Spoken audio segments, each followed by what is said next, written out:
जय श्री राम दोस्तों, आज फिर सुनते हैं एक और नई कहानी। राजा सिर से पैर तक धन के नशे में डूबा हुआ था, परंतु उसकी रानी बड़ी होशियार थी। वह पैसे को कुछ भी नहीं समझती थी और अपनी बुद्धि को ही सब कुछ समझती थी। उसका कहना था कि दुनिया पैसे के बलबूते उतनी नहीं चलती है जितनी बुद्धि के बल पर चल सकती है। वह राजा को भी कई बार समझाती थी, लेकिन वो राजा उसकी एक भी नहीं सुनता था। एक दिन राजा ने पूछा, रानी सच कहो, दुनिया में बुद्धि बड़ी है या धन? रानी बोली, महाराज यदि आप मुझसे सच ही पूछना चाहते हैं तो मैं बुद्धि को ही बड़ा समझती हूँ। बुद्धि से ही धन आता है और बुद्धि ना हो तो सब खजाने लूट जाते हैं, राजपाट चौपट हो जाता है, क्योंकि मूर्ख व्यक्ति ना तो राज्य कर सकता है और ना ही पैसे कमा सकता है। पैसे की इतनी बुराई सुनकर राजा को बड़ा गुस्सा आया। वह बोला, रानी तुम्हें अपनी बुद्धि पर इतना घमंड है तो मैं देखना चाहता हूँ कि तुम बिना पैसे के बुद्धि के सहारे कैसे काम करती हो। ऐसा क्या कहा उसने रानी को ने घर के बाहर एक मकान में रहने के लिए छोड़ दिया। सेवा के लिए 250 कर भेज दिए। खर्च के लिए ना तो पैसा दिया और ना ही किसी भी तरह का सामान रानी को दिया। रानी के शरीर पर जो जेवर थे वह भी उसने उतरवा लिए। रानी मन ही मन कहने लगी कि एक दिन राजा को दिखा दूंगी कि संसार में बुद्धि भी कोई चीज है और पैसा कुछ भी नहीं है। नए मकान में जाकर रानी ने नौकरों को गुरुद्वारा से 2 ईंट मंगवाई और उन्हें सफेद कपड़े में लपेटकर अपने नाम की मोहर लगा दी। फिर नौकर को बुलाया और कहा, तुम मेरे इस खजाने को धनी सेठ के घर ले जाओ और कहना कि रानी ने यह खजाना भेजा है और 10,000 रुपए मंगवाए हैं। कुछ दिनों में तुम्हारे रुपये लौटा दूंगी और इसे वापस छुड़वा ले जाऊंगी। जब तक यह उनके पास गिरवी रहेगी। नौकर सेठ के यहाँ चला गया। ईंट पर रानी के नाम की मोहर देख सेठ समझ गया कि इसके अंदर कोई कीमती जेवर है। उसने 10,000 चुपचाप दे दिए और कुछ भी नहीं पूछा। पैसा लेकर रानी के पास आया। रानी ने इन रुपयों से एक काम शुरू कर दिया।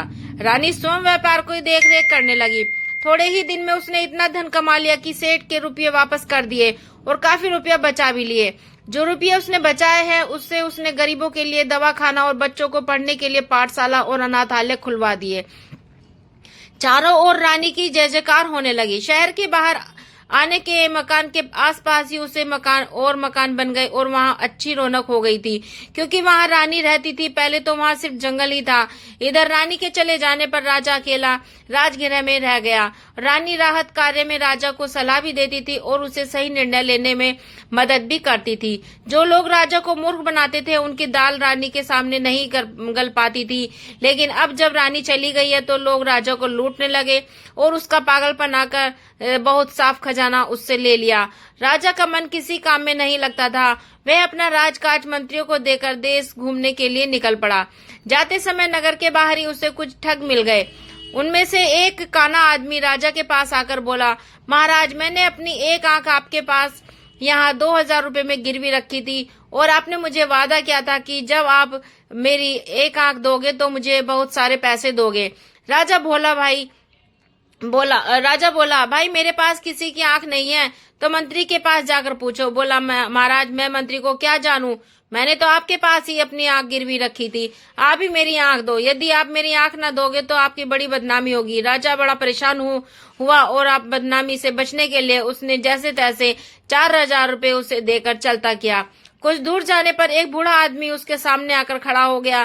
पहले के समान वह भी कहने लगा, महाराज मैंने अपना एक कान आपके यहाँ गिरवी रखा था, रुपया लेकर मेरा कान मुझे वापस कीजिए। राजा ने भी उसे रुपया देकर विदा किया। इस प्रकार रास्ते में कई आए और राजा से एक एक करके उसके पास जितने भी रुपये थे सब लूट कर ले गए। वह खाली हाथ राजकुमारी शोभाला के देश में पहुंचा। राजकुमारी जीवाला सिंह देश की राजकन्या थी। उसने यह कसम खा रखी थी कि जो भी आदमी उसे शतरंज में हरा देगा वह उसके साथ विवाह कर लेगी। सैकड़ों राजकुमार आते और हार कर जेल की हवा खाते। बहुत से राजकुमार जेल में पड़े थे। मुसीबत का मारा राजा भी उसी देश में पहुंच गया।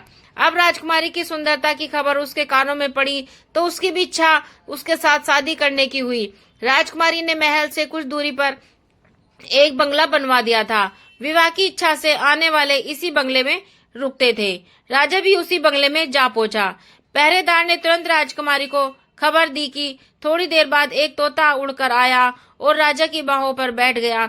उसके गले में एक चिट्ठी बंधी थी जिसमें विवाह की शर्त लिखी थी कि अगर तुम शतरंज के खेल में हार गए तो तुम्हें जेल की हवा खानी पड़ेगी। थोड़ी देर में खेल शुरू हुआ। राजा शतरंज के खेल में हार गया और जेल में डाल दिया गया।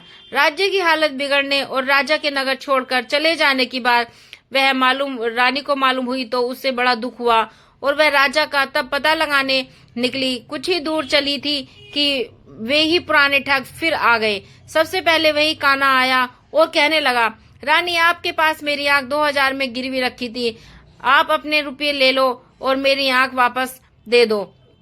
रानी बोली, बहुत ठीक है, मेरे पास बहुत से लोगों की आंखें गिरवी रखी हुई हैं, उनमें मैं तुम्हारी भी होगी। एक काम करो, तुम अपनी दूसरी आंख निकाल कर मुझे दो, उसके मेल से मिलती हुई मैं तुम्हें बता दूंगी।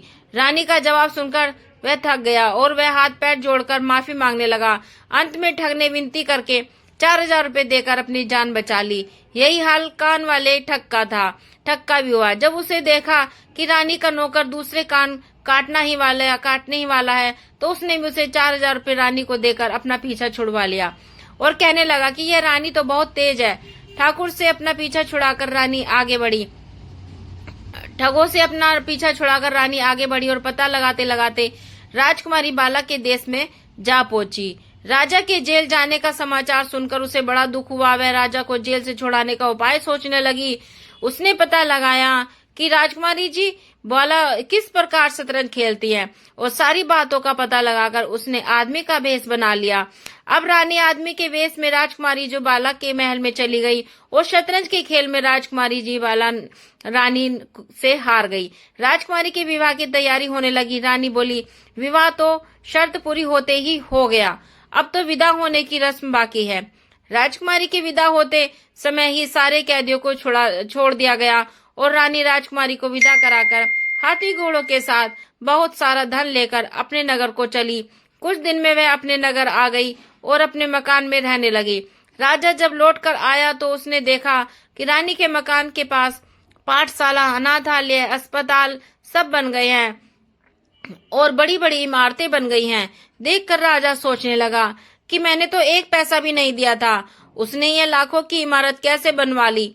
राजा को रानी की बुद्धिमत्ता पर विश्वास हो गया। राजा सिर नीचा कर लिया और फिर कुछ देर सोचकर रानी से कहने लगा कि रानी, अभी तक मैं बड़ी भूल में था, तुमने मेरी आंखें खोल दी। अभी तक मैं पैसों को ही सब कुछ समझता था, पर आज मेरी समझ में आ गया कि बुद्धि के आगे पैसा कुछ भी नहीं है। कुछ दिनों बाद राजकुमारी की शादी राजा से हो गई और दोनों रानियां मिलजुल कर रहने लगी।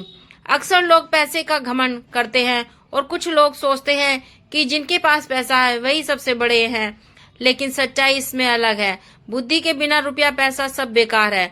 अगर हमारे पास बुद्धि नहीं होगी तो हमारे पास कितना भी पैसा हो, दुनिया हमसे लूट कर उसे खा जाएगी और हमारे पास कुछ भी नहीं कर सकते। तो थैंक्स फॉर वॉचिंग फ्रेंड्स। आशा करती हूँ मेरी वीडियो आपको पसंद आई होगी। तो प्लीज वीडियो को लाइक करें और चैनल को सब्सक्राइब जरूर करें। बेल आइकन पर क्लिक करें ताकि आपको मेरा नोटिफिकेशन मिल जाए।